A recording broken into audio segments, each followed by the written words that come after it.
Bismillah ar-Rahman ar-Rahim.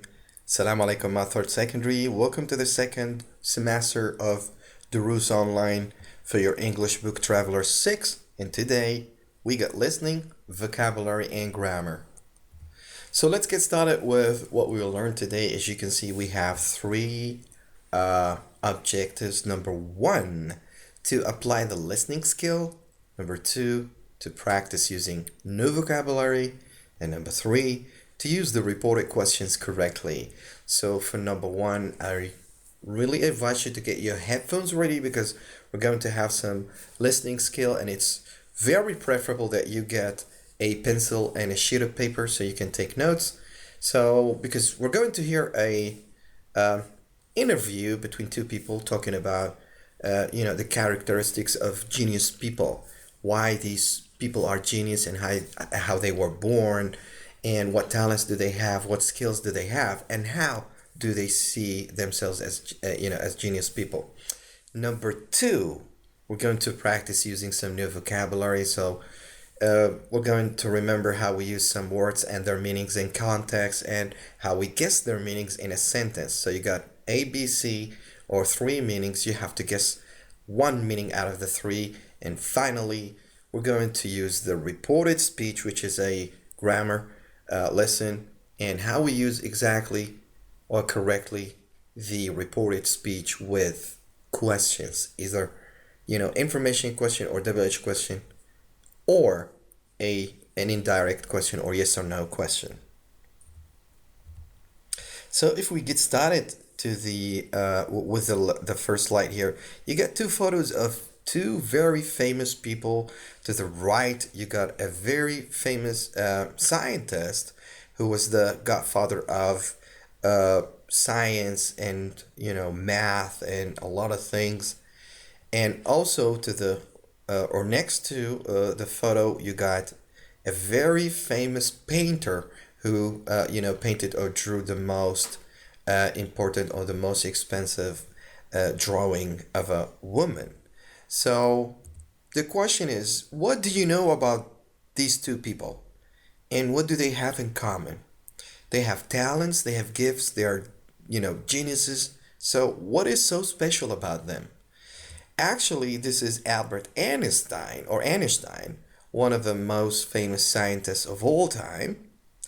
And this is Leonardo da Vinci, who's a very famous painter who drew the Mona Lisa, one of the most and famous, drawings also of all time. So let's get started with the listening. Now you're going to listen to some kind of interview about some kind of a guy who made some kind of research about genius people. What characteristics do they have, and how they see themselves as genius people. So get your headphones ready and let's go. Good morning. Today we are continuing with our series on the mind and intelligence. In our studio here today we have Gary Simpson, an educational psychologist who will tell us something about the secrets of being a genius. Welcome, Gary. Thank you. Well, for many years it has been said that a genius is born with special abilities and possesses high intelligence. For example, a genius is characterized by strong individuality, imagination, and creativity, in addition to extreme intelligence. We apply the term genius to Leonardo da Vinci, Albert Einstein, and many more. Does a genius possess a superior talent in any specific field? Yes, certainly. Einstein, for instance, was a genius in physics and mathematics, while da Vinci was gifted in many areas such as art, engineering, and philosophy. How did Leonardo da Vinci enrich himself to develop greater intelligence? Isn't it estimated that his IQ was approximately 220 and that he possessed great skill and creativity? Yes, that is a fact. Leonardo himself stated that there were 7 secrets that could help you to become a genius. Firstly, he said that one must have an incredible curiosity about one's surrounding world, as well as a burning desire to discover and achieve. Secondly, he insisted that knowledge must be constantly tested through experiences. Thirdly, he he stated that the senses need to be constantly sharpened so that there can be an understanding of the true nature of things, and not just the outer appearance of things we observe. The fourth secret is that we must accept vagueness and trust forces that can influence our lives. The fifth characteristic is that one must develop a balance between art and science in order to live a varied and interesting life.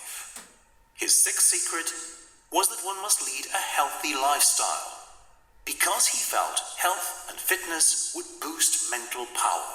So should we be more aware of our diet in order to improve our IQs? Most definitely. If we eat healthily, we will boost our energy levels and our ability to think clearly and creatively. Remember that creativity is essential to being a genius. What was his final secret? He felt that all the phenomena in the world are connected in some way.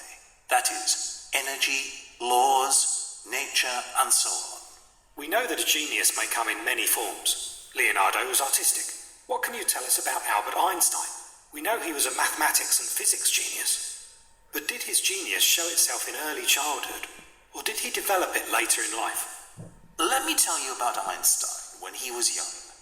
When he was 5 years old, his father gave him a pocket compass. He immediately realized that there was something in the empty space that moved the needle. This observation left a lasting impression on his mind. Do highly intelligent children have a clearer understanding of situations, or some sort of superior memory? Is that what sets them apart? Yes, they differentiate themselves from others with great originality of thought. For example, when Einstein was 6 years old, he began various creative activities and built models and mechanical devices for fun. When he was at school, he developed a strong liking for mathematics, but he hated the way it was taught by teachers using strict learning methods. Is there any way that we can encourage our children to strive for higher goals? There are many ways. I would advise families to switch off the TV, as it's not a creative activity.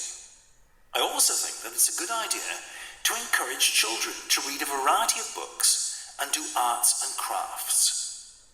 These activities provide a stimulating environment for children and encourage them to think creatively. So, it seems that creativity and the role of the environment are crucial in becoming a genius. Certainly, but a positive self-image is very important too. These children often carry a little notebook or PDA to write down creative ideas and thoughts based on their observations. Yet, most importantly, these super intelligent children ask many questions, and they are extremely imaginative. But don't assume that it's all work and no play for them. They also have fun and enjoy life to the full. Thank you for a most interesting discussion. Okay, so that was it. Albert Einstein and Leonardo da Vinci, who were analyzed by some kind of doctor who said, psychologically explain the genius people. Now, I hope you remember something, and did you really take some notes, because I'm going to ask you about the listening. So if we move on to answer 1, 2, 3. So first one, besides intelligence, other characteristics of a genius are strong individualism, imagination, and creativity, if you remember this. 2, Leonardo da Vinci believed that about the surrounding world is one of the secrets of being a genius. So he believed that curiosity about the surrounding world is one of the secrets of being a genius. And also for 3, Leonardo da Vinci believed you need sharp senses so you can understand the nature of things. More also from 4 to 7, he also believed that it is important to lead a healthy lifestyle as this increases mental power. 5, Albert Einstein was considered to be a genius in what? Mathematics and physics. 6. The Albert Einstein received from his father had a strong influence on him. When he was 5 years old, he received a pocket compass.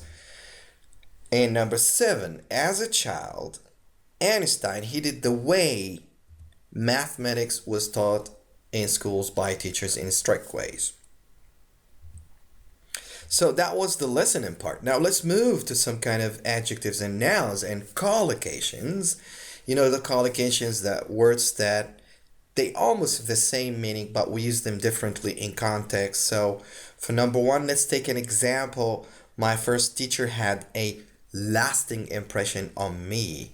It means like a very strong, impression or very strong effect on the student. 2, Mustafa, has a burning desire to succeed as a writer. So burning desire. So it means, he's so wild about it. He is so much, curious about it. 3, some years ago, people used to rely on IQ tests to estimate their mental power. Their mental power, it means their wits and their power of the power of their brains. Now let's pick one of the words that really fit in the meaning. So choose the correct completion for the following sentences. 1. Our facilities offer a wide what? Wide desire, wide range, wide influence of activities from hiking to swimming with sharks. So our facilities offer a wide range of activities from hiking to swimming with sharks. 2, teachers usually have a strong imagination. They have strong power, strong influence on their students. 3, it's only common what? Sense, common environment, common impression that you don't leave the lights on when you're not at home. So it's a common sense. It's a common sense. So our facilities offer a wide range of activities. 2, teachers usually have a strong influence on their students. 3, it's only common sense that you don't, leave the lights on when you're not at home. Now let's jump off to the third part of our lesson, which is the grammar. Now we're still talking also in Unit 3 about reported speech, and today we have reported speech with questions. And we know in English we have 2 types of questions. 1, which is information question, or previously known as WH question. 2, direct questions, or what we call them yes or no questions. So how do we report these questions in English? So these are questions here. What has happened? This guy heard this and he said, what does he want to know? And the third said, he asks, what has happened?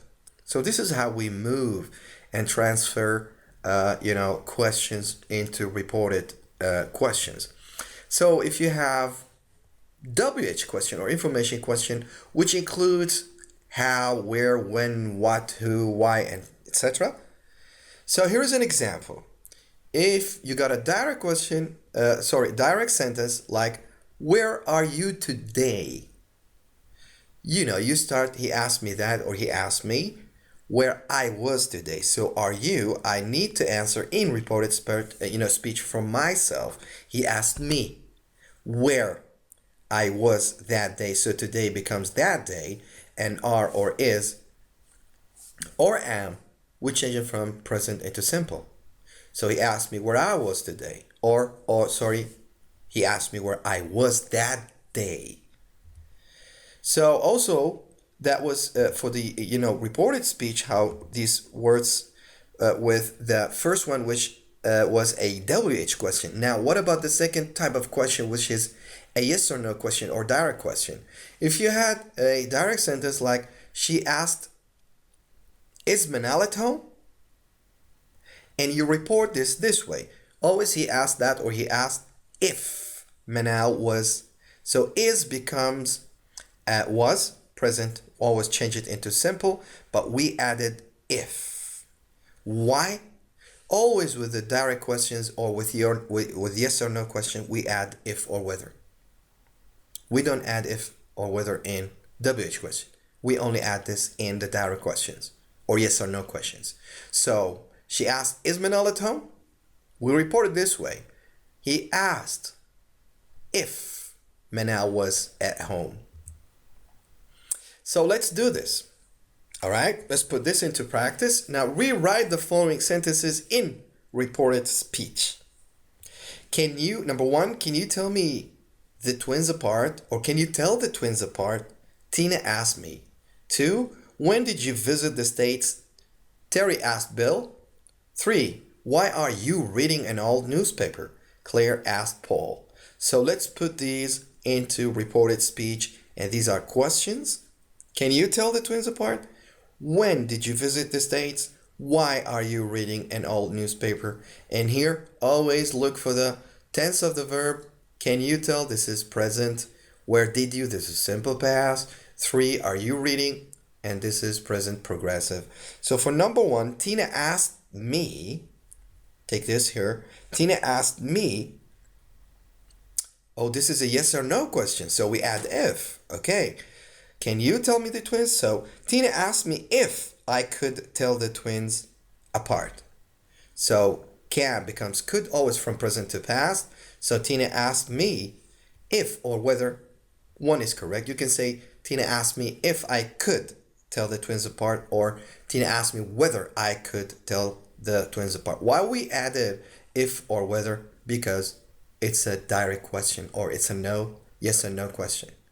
Okay? We changed could, which is here, can, we change it into could from present to past. 2, when did you visit the States? Terry asked Bill. So Terry asked Bill when he had visited the States. Why? Simple past, we change it into past perfect. So did you visit? Had visited the States.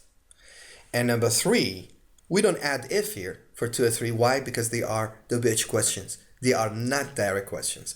Why are you reading an old newspaper? Claire asked Paul.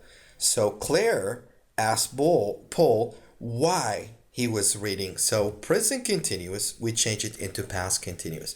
So Claire asked Paul why he was reading an old newspaper. So that was all for today. What did we do so far today? Today we have learned, we got some listening skills about listening to a long conversation and try to brainstorm and remember the words or the missing words from the text related to the listening, which was about genius people, Albert Einstein and Leonardo da Vinci. Also, we got some vocabulary about some words and how we put them together. And finally, how we change, direct sentences or direct questions into reported questions. For questions like yes or no questions, we add if and change from present to past. And for WH questions or information questions, we just add the question word, what, why, where, and change also from present to past or simple past to past perfect or present continuous into past continuous. So these are references for you if you like to check out. And for more information and lessons, you can visit our website ain.ag.com and follow us on Twitter for more updates and news. And for any technical support, you can call us on the number on the screen. Thank you all for watching this. Until I see you again, have a good day and Assalamu alaikum.